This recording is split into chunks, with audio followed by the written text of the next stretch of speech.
पहिल्यांदाच मला धुळे जिल्ह्यातील इतक्या शेवटचं गाव आहे या जिल्ह्यातलं, सातपुड्याच्या पायथ्याशी असलेलं, त्यामुळे इतक्या लांबपर्यंत येण्याची संधी मला पहिल्यांदाच मिळाली आहे आणि ही संधी फार विशेष आहे. कारण अतिशय सुंदर अशी एक योजना किंवा अभियान सुरू आहे, मुख्यमंत्री समृद्ध पंचायत राज अभियान, ज्या अंतर्गत ग्रामीण भागातला विकास, ग्रामपंचायतींना सक्षम बनवणे आणि महिला सक्षमीकरण, डिजिटलायझेशन शाळांमध्ये, या सगळ्या विविध उपक्रमांमधनं ग्रामीण भागात ग्रामपंचायती ज्या आहेत त्या आणखी जास्त सशक्त करण्याचा एक प्रयास आहे. आणि या सगळ्या प्रयासामध्ये आपल्या बरोबर सरकार आहे, प्रशासन आहे, ग्रामपंचायत आहे.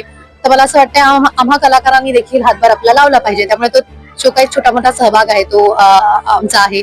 त्यामुळे प्रसारासाठी आणि आपल्या सगळ्या ग्रामस्थांना आणि ग्रामसेवकांना, जे खरं तर ग्रामपंचायतीत असून नसून देखील खूप जोशाने, खूप उत्साहाने या अभियानात भाग घेत आहेत, त्यांचा उत्साह वाढवण्यासाठी खरं तर इथे मी आली आहे. कुठलीही योजना ही फक्त शासनापुरती किंवा सरकारपुरती मर्यादित नसते. जोपर्यंत गावकरी सगळे एकत्र येऊन लोक चळवळीतनं, लोक सहभागातनं काम करत नाहीत, तोपर्यंत खऱ्या अर्थाने विकास काम पूर्ण होत नाही. त्यामुळे लोकांना आवाहन करायला आली आहे की एकत्र या, आणि बक्षीस खूप मोठं आहे ते जे गावाला मिळणार आहे आणि गावाच्या विकास कामासाठी मिळणार आहे.